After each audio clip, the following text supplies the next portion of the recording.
Hello everyone, स्वागत है आपका आपके चैनल विक्टोरियस एकेडमी में। और आज आप लोग जो चैप्टर स्टार्ट किए थे some basic concept of chemistry class 11th का, उसी के आगे वाला लेक्चर हम लोग आज पढ़ेंगे।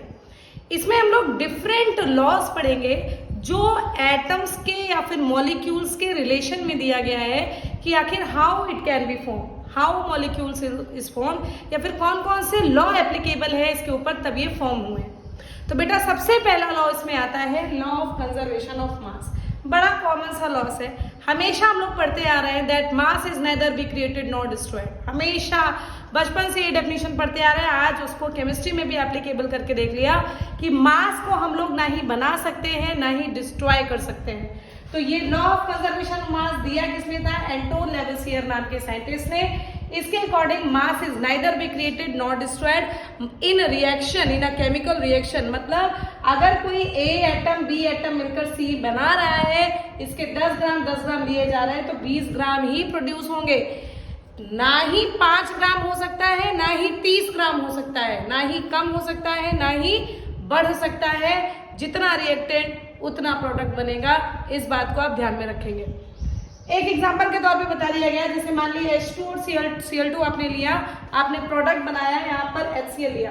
अच्छा, बहुत लोग देखें यहाँ पर, जैसे मान लीजिए इस रिएक्शन को हमने H2 + Cl2 HCl, भाई हाइड्रोजन और क्लोरीन मिलकर HCl बनता है, ठीक है। अब यहाँ पर देखो 2 एटम है, यहाँ पर 2 एटम है, यहाँ पर एक ये और एक मिलकर 2 एटम बने। यहाँ कितने? 2, यहाँ 2, यहाँ पर 1 और 1 2, है ना? गलत हुआ कि नहीं? क्योंकि ये दोनों मिलके तो यहाँ पे 4 हो गए ना बेटा, और यहाँ पर कितने बचे? 2। इसीलिए तो हम लोग रिएक्शन को बैलेंस करते हैं, क्लास 10th में पढ़ के आए हो भाई। कंजर्वेशन ऑफ मास एप्लीकेबल हो जाए, इसीलिए तो हम लोग रिएक्शन को बैलेंस करते हैं। तो यहाँ पर आप अगर 2 लगा दोगे तो हाइड्रोजन के भी कितने एटम हो जाएंगे? 2, और फिर क्लोरीन के कितने हो जाएंगे? 2, और इस तरीके से 4 एटम इधर भी हो जाएंगे। तो इस तरीके से हर एक मॉलिक्यूल या हर एक chemical reaction law of conservation of mass को फॉलो करती है, तब जाकर वो रिएक्शन सही मानी जाती है। और इसको हम लोग कैसे कर सकते हैं? Bye balancing. क्लियर हो गया होगा, ठीक। नेक्स्ट लॉ है लॉ ऑफ कांस्टेंट और फिक्स्ड प्रोपोर्शन। इसको एक नाम से और कह दिया गया है, I think definite proportion. Yes, definite proportion ये करके आपको दे दिया गया। इसको देने वाले साइंटिस्ट कौन थे? Joseph L Proust. समझ में आया? साइंटिस्ट के नाम याद रख लो भाई। कांस्टेंट प्रोपोर्शन देने वाले साइंटिस्ट कौन थे? Joseph L Proust. इनके अकॉर्डिंग इन्होंने कहा कि कंपाउंड जो होते हैं उनमें जो एलिमेंट्स होते हैं ना बेटू, वो हमेशा फिक्स्ड रेशियो में होते हैं। किसके फिक्स्ड रेशियो में? मास के फिक्स्ड रेशियो में। कैसे? आओ देखें। अब मान लीजिए आपने एक छोटू सा एग्जांपल लिया टैप वाटर का, आपके घर में पानी आता है। आपने वो एग्जांपल लिया पॉन्ड वाटर का, आपने वो एग्जांपल ले लिया ग्लेशियर के पानी का। मतलब पानी तो पानी है, चाहे आप पॉन्ड वाटर ले लो, चाहे नाली का पानी उठा लो, चाहे आप बर्फ का पानी उठा लो, पानी तो पानी। तो उसका मॉलिक्यूल क्या बनेगा? H2O। ये भी बनेगा H2O, ये भी बनेगा H2O। रहेगा तो H2O ही ना। बाई मास हमेशा कांस्टेंट। कैसे भाई? हाइड्रोजन का मास कितना? 1, 2 एटम है तो कितना मास बना? 2:, यहाँ पर ऑक्सीजन का मास आएगा 16। या इसी को यहाँ पर भी सेम 2:16, यहाँ पर भी सेम 2:16। अगर आप सिंप्लीफाई करोगे तो सभी का कॉमन बन के क्या रिलेशन आ जाएगा? 1:8। चाहे दुनिया में जिस कोने का आप पानी उठा लो भाई, चाहे जो भी सैंपल आप उठाकर देख लो पानी का, उसमें हाइड्रोजन और ऑक्सीजन जो एलिमेंट्स हैं वो हमेशा फिक्स्ड प्रोपोर्शन में होते हैं। चाहे वो जहां का पानी हो, उसमें हाइड्रोजन 1 और ऑक्सीजन 8 के रेशियो में होगा। या अगर कायदे से देखें तो 2:16 है, तो सिंप्लीफाई करके 1:8 बना। क्लियर हुआ बच्चों? एकदम क्लियर हुआ। एनसीईआरटी की एग्जांपल कहती है दैट उन्होंने जो एनसीईआरटी ने दिया एग्जांपल वो आपको बता दें। इन्होंने नेचुरल सैंपल और सिंथेटिक सैंपल उठाए। नेचुरल सैंपल और सिंथेटिक सैंपल उठाए। काहे के? क्यूप्रिक कार्बोनेट के। क्यूप्रिक कार्बोनेट के, ठीक। आप सोचो क्यूप्रिक कार्बोनेट में कौन कौन आएगा? क्यूप्रिक कार्बोनेट में कॉपर आएगा, क्यूप्रिक कार्बोनेट में कार्बन आएगा, इसमें ऑक्सीजन आएगा। Copper, carbon, oxygen cupric carbonate में आएंगे। तो कॉपर का जो रेशियो आया वो लगभग 51.35 नेचुरल सैंपल में भी देखा गया, और सिंथेटिक सैंपल में भी देखा गया। बाई मास देख रहे हैं, इस बात को ध्यान रखना। कॉपर का भी मास वही आया, वही उसका आया। इसके बाद कार्बन का मास आया लगभग 9.74, इधर भी 9.74। इस पूरे क्यूप्रिक कार्बोनेट सैंपल में ऑक्सीजन बाई मास कितना था, कार्बन बाई मास कितना था 9.74, कॉपर बाई मास कितना था 51.35 और ऑक्सीजन बाई मास कितना था 38.91। ये इस तरीके से क्यूप्रिक कार्बोनेट का आपको एक छोटी सी बात बता दी कि कैसे आप इसको निकाल सकते हो। इसको याद करने की नीड नहीं है, बस ये बताया जा रहा है कि क्यूप्रिक कार्बोनेट दुनिया के चाहे जिस कोने में लाओ उसमें कॉपर, कार्बन और ऑक्सीजन ही तो होगा, और उसमें एलिमेंट का जो रेशियो होगा वो हमेशा यार हर बार एक ही होगा। सेम कॉन्सेप्ट तो ये बताया। H2O है, दुनिया में चाहे जहां का पानी उठा लो, पानी का तो मॉलिक्यूल H2O ही होगा, और H2O में हाइड्रोजन किस रेशियो में है, 2 रेशियो में। चूंकि आपको मास का रेशियो उठाना है तो हाइड्रोजन का रेशियो 2, ऑक्सीजन का मास कितना 16, सिंप्लीफाई किया 1:8। समझ में आया बच्चों? ये 2 लॉज आपको क्लियर हुए। इसके बाद हम लोग law of multiple proportion, Avogadro law, Gay-Lussac's law और डाल्टन्स लॉ पढ़ेंगे। So please take screenshot. इसके बाद हम लोग आगे के लॉज को एक्सप्लेन करते हैं। Please take screenshot. तो बच्चों अब हमको पढ़ना है about law of multiple proportion, जो कि डाल्टन नाम के साइंटिस्ट ने दिया 1803 में। कब? 1803 में। इनके अकॉर्डिंग बच्चों जब भी कभी 2 एटम्स, 2 मॉलिक्यूल्स, 2 एलिमेंट्स कंबाइन होते हैं तो एक का मास हमेशा फिक्स्ड होता है और एक का मास बदल सकता है और डिफरेंट कंपाउंड्स बनते हैं। ये क्या हुआ फिर से सुनिए। जब भी कभी 2 एटम्स या 2 मॉलिक्यूल्स आपस में कंबाइंस होते हैं तो एक का मास फिक्स्ड है और दूसरे का मास अगर बदलता है और हम लोग एक डिफरेंट कंपाउंड बनाते हैं तो जो बदले हुए मास का जो रेशियो है वो हमेशा स्मॉल होल नंबर में आता है। अब जल्दी से एग्जांपल देखेंगे तब समझ में आएंगे। पहले देखिए, according to this law when 2 और more elements combines to form one compound, देखो 2 एलिमेंट्स को जोड़कर एक कंपाउंड बन रहा है, यही लाइन लिखी है ना, 2 और more elements combines to form one compound. ये 2 एलिमेंट्स जोड़ के हम लोग क्या बना रहे हैं, नया कंपाउंड बना रहे हैं। Then the mass of one element that combines with fixed mass of another element। यहाँ देखो भैया, ये कौन हुए भाई साहब, हाइड्रोजन हुए कि नहीं दोनों में, ये भी कौन हुए भाई साहब, दोनों में ये ऑक्सीजन हुए कि नहीं हुए भाई साहब, बताइए भैया। अब यहाँ पर लेकिन बन गया वाटर और यहाँ पर बन गया H2O2। मामला गड़बड़ाया, मास बदला। यहां पर की अगर आप बात करोगे तो इसका मास आपको लेना पड़ेगा कुछ और। यहां पर देखिए, यहां पर आपको इसको बैलेंस करो भैया, स्टूल को, हाइड्रोजन और ऑक्सीजन को बैलेंस करो। यहां पर आपको मास लेना पड़ेगा 2 ग्राम, यहां पर मास लेना पड़ेगा 2 ग्राम। सही रहा कि नहीं रहा? हाँ, H2O बनाओगे तो यहाँ ऑक्सीजन का एक ही एटम है ना, तो याद करो 10th में आपको सिखाया गया होगा 1/2 किया जाएगा और फिर ये माना जाता है 2 से 2 कटेगा तो यहाँ पे ऑक्सीजन का कितना एटम बचा, 1 ना। बोलो यार, हमको बनाना H2O है, H2O के यहाँ पे बैलेंसिंग नहीं करने बैठनी है कि यहाँ पर हमको बैलेंसिंग करें, यहाँ पर 2 H2O लगाए, फिर यहाँ हमको इसका फिक्स्ड रेशियो लेना है क्योंकि हमको पता है mass combines with fixed mass of another element, तो इसको फिक्स्ड रखा, ऑक्सीजन के मास को बदला। बदलो जरा, देखो इसका मास यहाँ पर हम 16 ग्राम लेंगे। क्यों लेंगे? क्योंकि ऑक्सीजन का एक ही एटम यूज कर रहे हैं, ऑक्सीजन का एक ही एटम यूज कर रहे हैं, इसलिए इसका मास कितना होगा 16 ग्राम। यहाँ पर ऑक्सीजन के कितने हैं 32 ग्राम। बोलो बच्चे, अब अगर यहाँ पर आप 16:32 का लोगे तो यहाँ पर ये क्या आएगा रिजल्ट में 1:2। बताओ, सिंपल स्मॉल होल रेशियो में आया कि नहीं आया?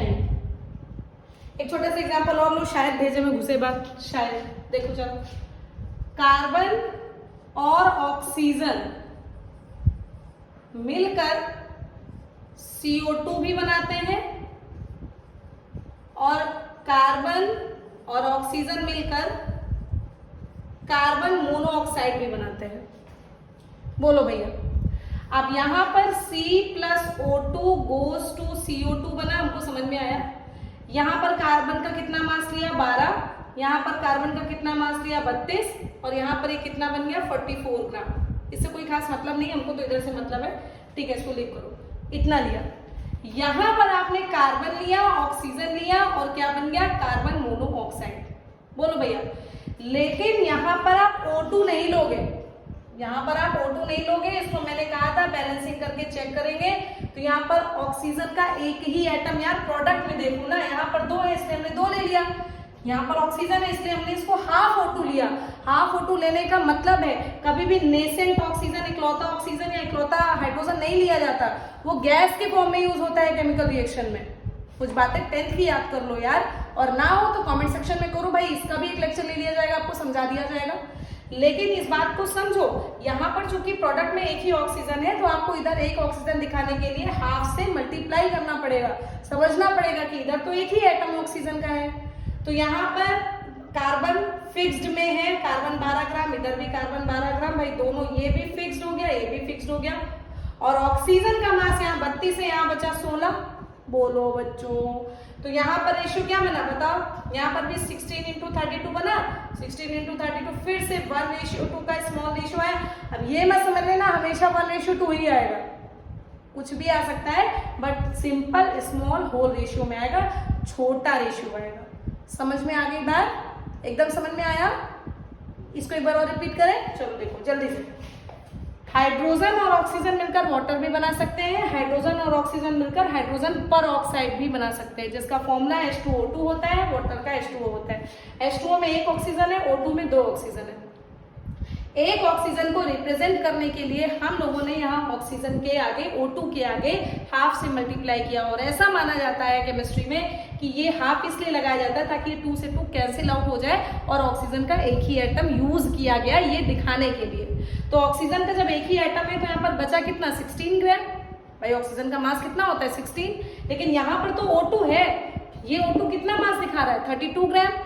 तो जब 16 और 32 का रेशियो निकाला तो 1:2 ही तो आया। देखिए क्या लिखा है, when 2 or more elements combines to form one compound, then the mass of one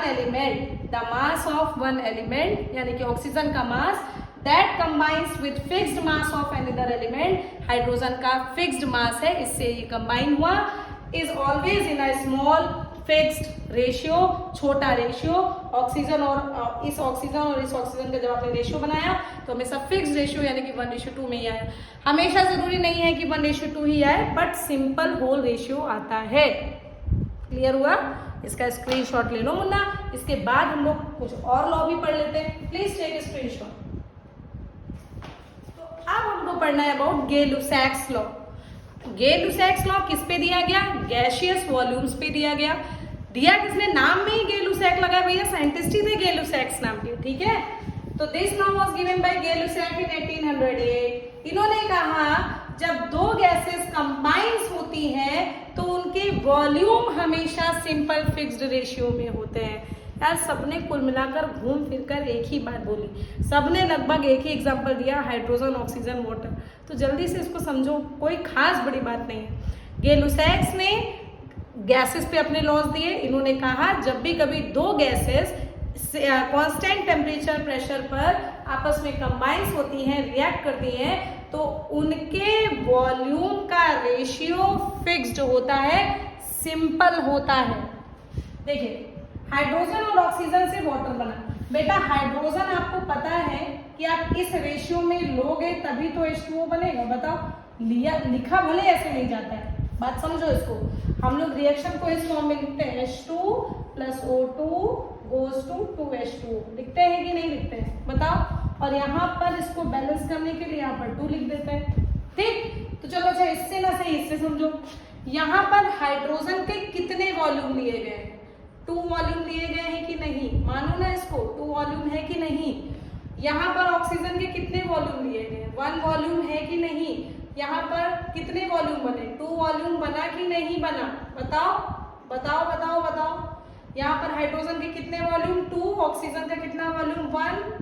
तो यानी कि ऑक्सीजन हाइड्रोजन से हमेशा हाफ वॉल्यूम में लिया जाता है कि नहीं लिया जाता है। तो देखो ना, हाइड्रोजन के कितने ml लिए, मान लीजिए 100 ml, तो ऑक्सीजन को आपको कितने ml लेना पड़ेगा, हमेशा उसका आधा, 100 का आधा 50। तो अगर आप 100/50 करोगे तो ये कितने रेशियो में आएगा बेटा, 2:1 का सिंपल रेशियो। बना कि नहीं बना भाई, छोटी बात है किंतु इंपॉर्टेंट है, समझो। तो यहाँ पर आपको क्या दिखा, volumes are always in a simple ratio. तो वॉल्यूम का रेशियो समझ में आया। फिर से, जब भी कभी दो गैसेज आपस में कंबाइन होकर कोई कंपाउंड बनाती हैं तो उनके वॉल्यूम का रेशियो हमेशा सिंपल होता है।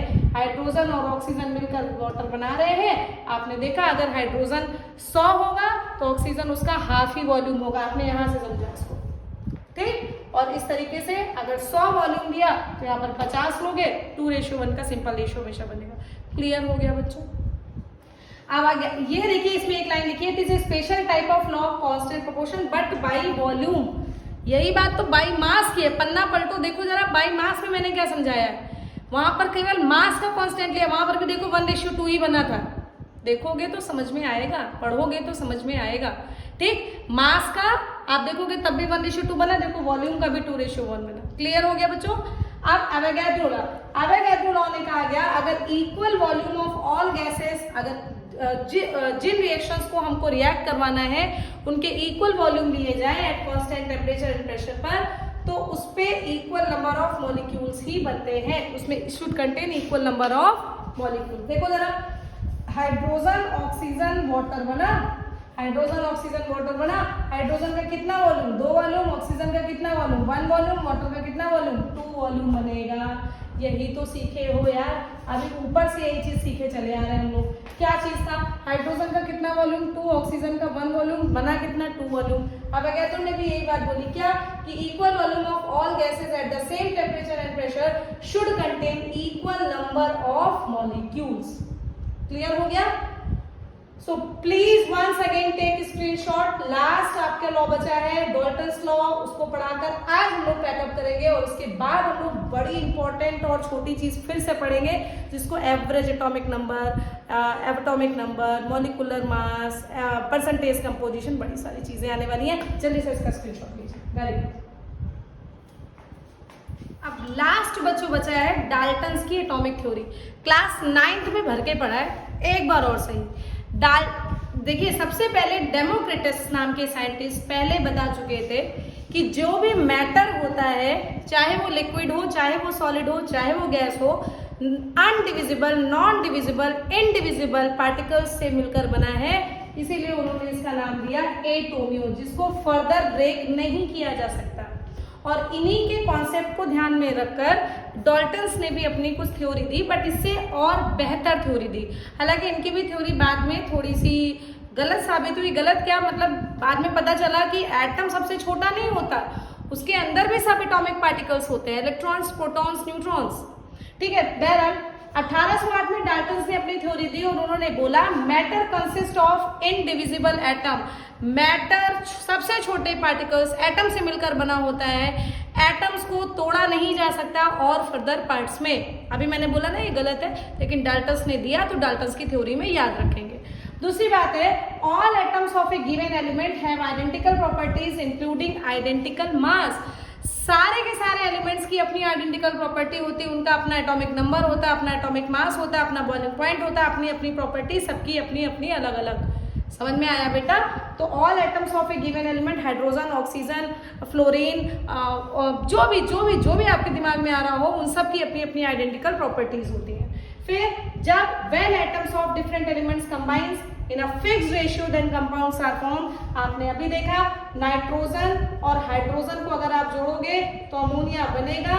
इधर आपको 3 और इधर आपको इस फॉर्म में आपको लेना पड़ेगा। नाइट्रोजन कितना बताओ, यहाँ पर 1 है, यहाँ पर 3 है, यहाँ पर 1:3 के रेशियो में ही आप जोड़ोगे तो यहाँ पर आपको ये मिलकर दिखेगा। हमेशा आपको अमोनिया बनाना है तो 1:3 के रेशियो में नाइट्रोजन और हाइड्रोजन को लेना पड़ेगा। इन द सेम वे अगर आपको हाइड्रोजन और ऑक्सीजन लेना है मुन्ना, और इधर आपको 2:2 बनाना है तो आपको यहाँ पर 2:1 के रेशियो में, यानी कि 2:1 के सिंपल रेशियो में लेना पड़ेगा, तब आपका वाटर बनेगा। भैया कुछ चीजें हैं जो आपको याद करनी पड़ेंगी रिएक्शंस में, ठीक है। लास्ट है कि किसी भी केमिकल रिएक्शंस में एटम ना ही बनते हैं ना ही डिस्ट्रॉय होते हैं। In a chemical reaction atoms are neither created not destroyed, लेकिन केमिकल रिएक्शंस में ये रीअरेंज जरूर हो जाते हैं।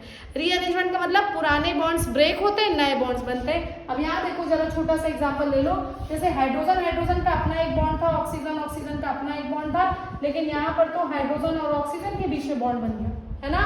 तो एटम्स आर रीअरेंज, तो यही लिखा है इस पॉइंट में, in a chemical reactions atoms can neither be created not destroyed but they are reorganised in a chemical reaction. मतलब पुराने बॉन्ड्स टूट रहे हैं, नए बॉन्ड्स बन रहे हैं, they are reorganised and forms a new compound. Clear हुआ? तो आज हम लोगों ने सारे के सारे केमिकल कॉम्बिनेशन पढ़ लिए। नेक्स्ट टॉपिक में हम लोग पढ़ेंगे atomic number, average atomic mass, molecular mass, mole concept and molar mass. So be ready for it. इसका स्क्रीनशॉट ले लिया होगा, ठीक है। मन लगा कर पढ़ो, पढ़ते रहो, बढ़ते रहो। तब तक के लिए मेरी तरफ से सभी को all the best. Thank you so much.